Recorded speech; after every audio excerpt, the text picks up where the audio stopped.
Bonsoir et bienvenue à tous, c'est Transport Info. Aujourd'hui, je suis avec monsieur Alpha Delta. Bonjour. Bonjour. Aujourd'hui, je ne vais pas le filmer pour des questions de droit d'auteur.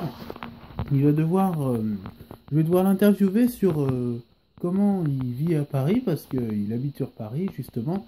Et j'aurais besoin de son avis personnel pour fonder mon opinion sur la RATP et sur le Transilien. Donc je vais lui poser quelques questions. C'est parti. Alors, déjà, comment toi tu trouves le service de la RATP? Est-ce que tu le trouves compétent à l'heure? Je le trouve plutôt compétent, oui. Les trains sont souvent à l'heure. Enfin, il y a les minuteurs qui font leur boulot. Les trains sont souvent à l'heure. Il y a parfois quelques problèmes, mais c'est très rare, c'est souvent à l'occasion des fêtes. Mais sinon, un service très compétent et complet. D'accord, très bien. Je sais que vous faites souvent des départs en vacances, par exemple pour les vacances de Noël, que vous venez tous les ans en Haute-Savoie. Je voulais savoir comment ça se passe pour aller, parce que je sais que vous habitez à Clichy, tout ça, comment ça se passe pour aller de Clichy à la gare de Lyon? Alors, c'est simple en fait. De Clichy à la gare de Lyon, donc je prends la station Mairie-Clichy, de la ligne 13 jusqu'à Saint-Lazare. Et Saint-Lazare, je descends, je prends la ligne 14, direction Olympiade, et je descends à la gare de Lyon, tout simplement. Excellent, je connais ça sur Paris Métro Simulator. Juste une petite question. Comment on peut se débrouiller lorsqu'on part en vacances, qu'on a toutes ses valises dans les mains et qu'on est dans le métro avec du monde, sachant que certaines personnes sont pressées et qu'elles ne nous aident pas. Par exemple, moi, je suis une personne handicapée et tout, et certaines fois dans le métro, on ne nous a pas aidés quand je suis tombé, parce que je sais que certaines rames de métro, comme celle du Grand Paris Express, plus tard vont rouler à 75 ou 110 km/h. Je sais que c'est très rapide. Alors, qu'est-ce que vous en pensez à votre avis? Alors moi, dans le métro, si vous n'avez pas de place, je vous conseille d'aller dans les sièges, en fait, où il y a 4 places, là, où vous êtes sûr de ne plus bouger. Parce que les sièges ouvrants et où on peut descendre et tout, ben, quand il y a beaucoup de gens, on est obligé de se lever. Donc je vous conseille de se mettre dans ce petit espace et là, vous serez tranquille. Mais ça risque d'être impossible, non? Enfin, si, ça va. Certes, trouver la place est un peu... Enfin, c'est par chance, mais si vous y arrivez... Et des fois, il y a des gens plutôt sympas. Enfin, ça dépend, les Parisiens, vous les connaissez. Du genre, par exemple, pendant les heures de pointe, vous arrivez à vous débrouiller pour vous asseoir ou... Parce que, en fait, je sais pas si vous avez quelconque difficulté ou quoi, j'en sais rien. J'en sais absolument rien. Mais est-ce que vous pouvez me dire si vous arrivez à vous asseoir lors de certaines heures de pointe, du genre le matin à 8 heures, ou est-ce qu'il y a certains Parisiens qui prennent certaines techniques? Voilà, c'est ce que j'étais en train de vous dire. Donc, pour les heures de pointe, c'est assez compliqué de trouver une place quand il y a vraiment beaucoup de gens. Moi, ce que je vous conseille, c'est de prendre les 4 places. Vous vous mettez là et vous avez le droit de vous asseoir parce que c'est des sièges fixés. Vous êtes obligé de vous asseoir là. Donc vous avez le droit de vous mettre là. Donc soit vous faites ça, ou soit, bon après, le problème c'est que normalement, de toute façon, les sièges, entre Parisiens ou même entre humains, quand on voit des personnes handicapées ou des personnes âgées, on leur laisse la place. Oui, sauf que certaines fois, dans certaines rames, certaines personnes disent que c'est pas toujours le cas. Alors, dites-moi, quels sont vos avis et quels sont vos ressentis face à ça? Moi, je trouve ça vraiment inacceptable. Je sais pas, déjà, c'est des personnes, soit des personnes vieilles ou des personnes enceintes ou des personnes handicapées qui ont déjà du mal à vivre avec. Donc, si on leur facilite pas la vie, franchement, voilà quoi. Franchement, moi, je trouve ça désespérant, quoi, que ce soit pas obligé. Voilà. Il devrait y avoir plus de l'eau. Franchement, je trouve que c'est pas assez strict sur ça. Ils sont pas assez stricts sur ça et c'est peut-être un petit défaut. Oui, mais s'il y a un contrôleur dans chaque wagon de chaque rame, ça risque d'être compliqué. Non, Oui, pour certains usagers. tout à fait. Ils prennent des risques. Oui. Et je pense pas que les contrôleurs seraient d'accord et se plaindraient à la RATP. Tout à fait, tout à fait. Voilà, c'est aussi des risques à prendre. Bon, après, voilà, on fait avec. Mais ça reste quand même la RATP, ça reste quand même un transport qui est plutôt pas mal. Pour les Parisiens, rapide, efficace. Et voilà.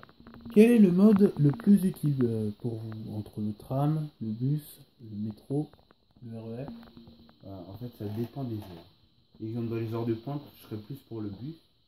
Parce que le bus, certes, enfin, après, si vous allez un peu lent, oui, ça c'est un peu compliqué.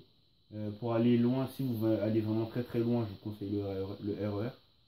Oui. Le RER, oui, plutôt sympa. Après, si vous avez vraiment pas des courtes distances, mais des distances pas très longues, mais quand même un peu longues, je vous conseille le métro. Et le tram aussi, c'est pas mal. Le tram, oui, je sais qu'on a une belle vue sur l'extérieur. C'est Oui. panoramique, c'est beau, c'est design, les rames sont très belles. Mais concernant la capacité, vous vous sentez comment à l'intérieur? Confiné? Un tout petit peu, c'est un tout petit peu plus petit que le métro. Oui, c'est vrai, il faut le dire. C'est un petit peu plus. Mais il y a quand même moins de personnes que dans le métro. Donc c'est un peu. Ça va, c'est un peu proportionné. Donc, ça va. Je sais qu'à Paris, vous avez tous les moyens de transport possibles et imaginables. Vous avez le trolley, le tramway, le bus, le métro, le RER, l'avion. Tout à fait. Alors, selon vous, comment ça se passe? C'est quoi le plus difficile Le plus difficile, c'est-à-dire. en transport? Enfin, je sais pas, par exemple, pour certaines heures, pas que les heures de pointe, hein. Il y a certaines rames de tramway ou de métro qui prennent moins de monde, ou etc. Donc je me demandais votre ressenti, vu que vous êtes un habitué, que vous alliez au collège avant en métro, etc. Donc je me demandais. Alors moi, le métro, franchement, pour moi, ça va tout seul. Enfin, c'est une habitude. Enfin, en tant que Parisien, même en tant que Francilien, quand on est habitué, le métro, franchement, ça va tout seul. J'ai des amis à moi, enfin moi, avant je prenais le métro, j'ai des amis à moi tous les jours pour aller à l'école, ils prennent le métro. Bon, certes, les heures de pointe, bon, c'est pas cool, mais ça va tout seul. On prend le métro, voilà, c'est une habitude en tant que Parisien, en tant que Francilien, on a l'habitude. Après, l'avion, c'est plus occasionnel, c'est plus dans les occasions, mais c'est aussi très confort, c'est très bien.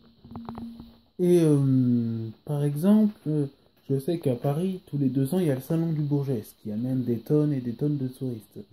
Comment les maires des différentes mairies de Paris gèrent-ils ça avec la RATP, avec tous les syndicats de conducteurs, de contrôleurs et ainsi de suite? Forcément que comme le salon de Bourget qui ramène vraiment une tonne de touristes, et un des plus grands salons de Paris d'ailleurs, mais je crois qu'à la RATP, oui, il y a plus d'agents mis sur place pour aider les touristes, parce que les touristes viennent du monde, enfin, Oui, en sont effet. internationaux.